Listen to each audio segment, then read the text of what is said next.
We're the Allen family. Beverly. And I'm Dallas. What did you do today? We got up first thanking God for another day. My daughter's birthday is today, so I thanked him for giving her another year.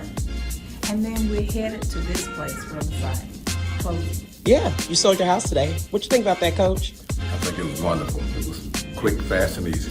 Excellent, excellent. Okay, so you guys ended up selling your house to an investor. That meant you didn't have to do a lot of prep work. Tell me what you think about that whole process and how that helped you guys out. Well, let's say this, Erika, you made it easy. You made our lives, because we are so busy throughout the weekday, that we felt comfortable in passing the ball to you. And you did what you do. You made life easy. That's very true. So the process was very smooth. I didn't worry, did you? No. Okay.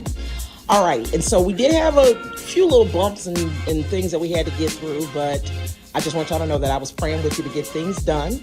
And I just want to ask, would you guys recommend me and my team to sell a house in the future? Is anybody else that might want to use us that you'd recommend? Oh, without a doubt. Anybody that need one, we're going to send them Without to a you. doubt. Okay, excellent. All right. Well, thank you guys so much. Thank you, Lucky Living International.